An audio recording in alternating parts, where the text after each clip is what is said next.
Shalom shalom bakundwa, turabaramukije amahoro y'Imana bane namwe. Twongeye kugirirwa ubuntu n'Imana aho tugiye gusangira amajambo yayo biciye mu kiganiro ubuzima buhindutse. Uyu munsi tugiye gutangura inyigisho zacu zifise umutwe w'ijambo itandukaniro riri hagati ya Adamu wa mbere na Adamu wa kabiri. Adamu wa mbere ninde? Adamu wa kabiri ninde? Muri zino nyigisho tuzorabira hamwe ubuzima Adamu wa mbere yatuzaniye n'ubuzima Adamu wa kabiri yatuzaniye. Insiguro y'ijambo Adamu ni umuntu. Inkomoko ya Adamu mw'isi, Adamu ni umuntu wa mbere yatanguye kubaho mw'isi. Turabisanga mu Itanguriro igice ca mbere umurongo wa 26. Imana iravuga iti, tureme umuntu mu ishusho yacu, ase natwe, aganze amafi yo mu kiyaga n'ibiguruka mu kirere n'ibitungano n'isi yose n'ivyikwega vyose bigenda bikwega inda hasi. Rero Adamu niwe muntu wa mbere yatanguye kubaho. Bisigura yuko umuntu wese abayeho canke yigeze kubaho akomoka kuri Adamu wa mbere, kuko ari we muntu wa mbere tubona Imana yatanguye kurema muri Bibiliya. Imana yaremye umuntu wa mbere imukuye mu mukungugu wo hasi, hama Imana ifata uwo muntu imuhumekeramwo mu mazuru impwemu y'ubugingo, umuntu acaba ufise ubugingo. Bisigura yuko Adamu wa mbere yabaye ufise ubugingo. Hariho impamvu imwe canke zibiri zatumye Imana irema Adamu mw'isi. Imwe mu mpamvu yatumye Imana irema Adamu turayisanga mu gitabo c'uwavugishwa n'Imana Yesaya igice ca 43 umurongo w'7. N'umuntu wese yitirirwa izina ryanje, uwo naremeye icubahiro canje, naramubumvye mbere naramuremye. Bisigura yuko Imana yaremye umuntu ku bw'icubahiro cayo. Ku bw'icubahiro c'Imana vyatumye irema umuntu. Bisigura yuko Imana yaremye umuntu ku bw'icubahiro cayo gusa. Iyindi mpamvu yatumye Imana irema umuntu nayo nyene turayisanga mu gitabo ca Yesaya igice ca 43 umurongo wa 21. Abantu niremeye kugira ngo bamenyekanishe ishimwe ryanje. Bisigura yuko Imana yaremye umuntu kugira ngo amenyekanishe ishimwe ryayo. Jewe canke wewe, Imana yaraturemye kugira ngo tubeho turiko tumenyekanisha ishimwe ryayo. Gushima Imana no kuvuga ubukuru bwayo kiri mu vy'Imana yaturemeye. Rero tukwiye kubizirikana no kubimenya ko Imana hariho impamvu yatumye iturema. Hariho impamvu yatumye Imana idushiraho kugira ngo turushirize kubaho tumenyekanisha ishimwe ryayo, twongera tuyishima tuvuga ubukuru bwayo. Impamvu igira gatatu yatumye Imana irema umuntu. Imana yararemye umuntu kugira ngo abeho afitaniye imigenderanire myiza nayo.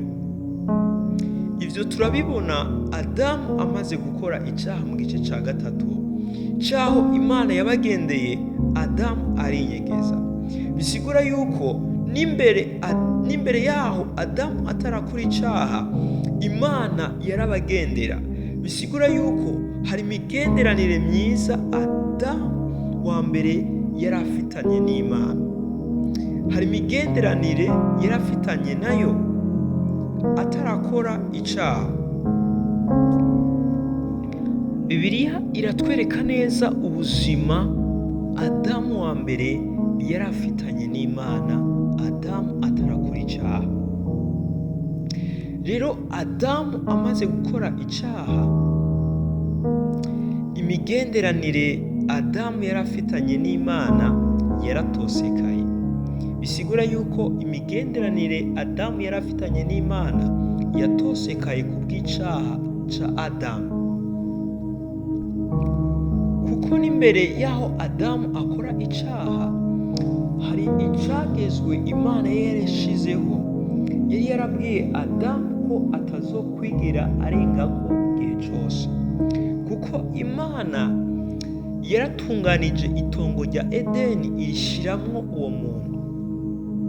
Bisigura yuko nta kintu na kimwe Imana itakoze kugira ngo Adamu abeho neza. Ikintu cose Imana yaragikoze kugira ngo Adamu abeho neza. Bibiliya iratubwira neza yuko muri Amosi 3:3 babiri nibojana bataraganye, hari icagezwe Imana yari yarashizeho kugira ngo Adamu naze akirengeko. Ico cagezwe kivuga gute? Imana yararemye igiti c'igikundiro cose kibereye kuribwa. Imana imeza igiti c'ubugingo. Imana yongera kandi imeza mw'itongo hagati igiti kimenyekanisha ikibi n'iciza. Imana ibwira Adamu mu gice ca 2 umurongo wa 15, Imana hari ivyo yabwiye Adamu atabwirizwa gukora. Yabwiye ati, Adamu niwajya kuri ico giti nta kabuza uzopfa. Bisigura yuko Imana hari ico yari yaramubujije Adamu ko atazokwigera arengako, kugira ngo Adamu arushirize kubana n'Imana bafitanye imigenderanire myiza kandi bafitanye n'amasezerano bagiranye n'Imana. Adamu atazorengako n'umusi n'umwe. Ariko igihe kimwe inzoka yaje kuri bo irabahenda. Turabisanga mu gice ca 3 umurongo wa 1. Inzoka yarusha ubugunge ibikoko vyose vyo mw'ishamba Uhoraho Imana yaremye. Ibaza uwo mugore iti, mbega ni vy'ukuri koko yuko Imana yavuze ngo nimujye ku giti na kimwe co muri iri tongo? Aha turabona koko inzoka ariyo Satani ibajije Eva nk'uko izi neza yuko hariho ico Imana yabujije uwo muntu.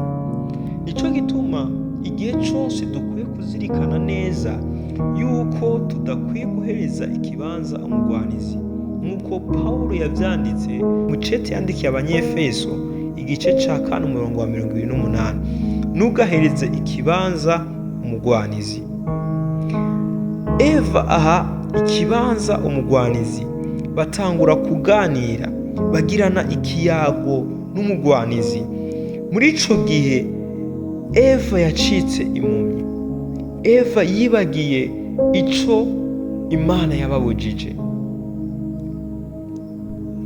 Eva yibagiye ijambo ry'Imana ico rivuga canke ico Imana yababujije. Umve ingene rero Eva amaze kushiriza kugirana ikiganiro n'inzoka ariyo Satani, atangura kubwira iyo nzoka ano majambo, ivyama ku biti vyo muri iri tongo twemerewe kubirya, ariko ivyama ku giti kiri hagati mw'itongo nivyo Imana yatubujije ngo ntitubiryeko canke ngo tunabikoreko kugira ngo twoye gupfa. Umurongo ugira 4, iyo nzoka ishura uwo mugore iti, haba n'intete nimuzopfa, kuko Imana izi yuko umunsi mwabiriyeko amaso yanyu azokwihweza mukamera nk'Imana ku vyo kumenya iciza n'ikibi. Uwo mugore abonye ico giti yuko ari kibereye kuribwa kandi ko gihimbaye mu jisho, ari igiti cyo kwifuzwa kimenyekanisha ubwenge, yamura ku byo camye arabirya, aha n'umugabo wiwe bari kumwe nawe ararya. Kubera iki Eva abonye yuko ico giti kibereye kuribwa? Nshuti yanje, icyo womenya neza ni uko igihe cyose uhaye ikibanza umugwanizi, icyo Imana ivuga mu ijambo ryayo uzocibagira ukore ikinyuranye n'icyo ijambo ry'Imana rivuga. Nivyo hano tubona Eva yakoze, kuko hari icyo Imana yari yarabujije Adamu. Kubera iki Adamu arenze ku cyo Imana yari yaramubwiye? Wibaza yuko Eva na Adamu bataca muri rino tongo bakabona yuko ico giti Imana yababujije ntibakijyeko? Kubera iki Eva abonye yuko ari kibereye kuribwa? Nuko yahaye ikibanza umugwanizi, kuko iyo uhaye ikibanza umugwanizi aguhindura ivyiyumviro, ucika impumyi. Ikintu wahora ubona ko ari kibi ntusubira kubona kandi ko ari kibi. Nico gituma iyo Satani muri kumwe, iyo Satani wamuhaye ikibanza, ubusambanyi wahora ubutinya uri kumwe, utari kumwe na Satani. Ariko iyo uri kumwe na Satani, ubusambanyi burakorohera gukora. Utari kumwe na Satani, kwiba birakugora, ariko iyo uri kumwe nawe, kwiba birakorohera. Ukwisambanya utari kumwe na Satani birakugora, ariko iyo uri kumwe na Satani birakorohera.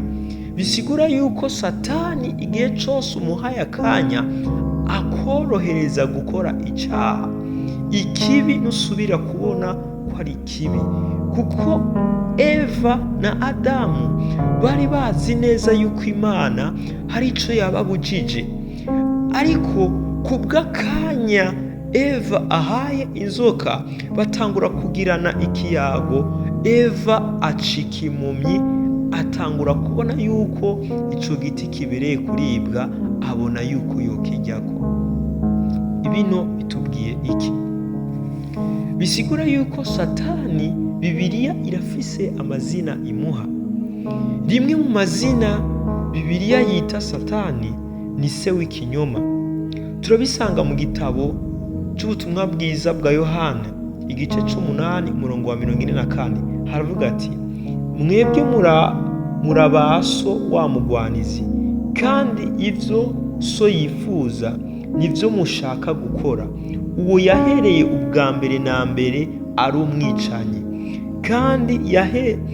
kandi ntiyahagaze mu kuri muri we. Ivyo avuga n'ibinyoma,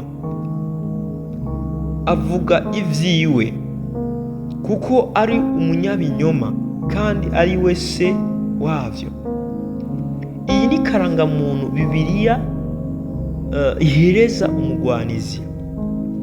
Ico twozirikana nuko igihe cyose Satani tumuhaye akanya, ukuri dufise dukura mu ijambo ry'Imana tuguha agaciro, twisanga turiko dukora ibinyuranye n'icyo ijambo ry'Imana ritubwira.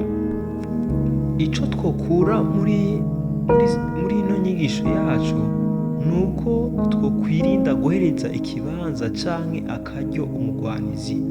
Iyo uri kumwe na Satani, icyaha kirakorohera gukora. Bisigura yuko igihe cyose uzohereza akanya umugwanizi, icyaha kizokorohera gukora. Hari igihe tubona abantu twahora tubona nk'ivyitegererezo, tukumva amakuru y'ivyabashikiye, y'ivyaha biteye ubwoba bakoze, nk'akarorero nk'ubusambanyi. Kubera iki?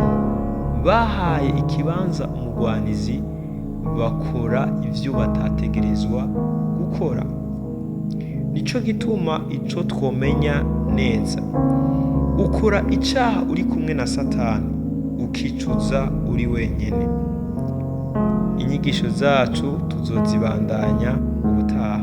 Cyari ikiganiro ubuzima buhindutse. Mwarahezagiwe.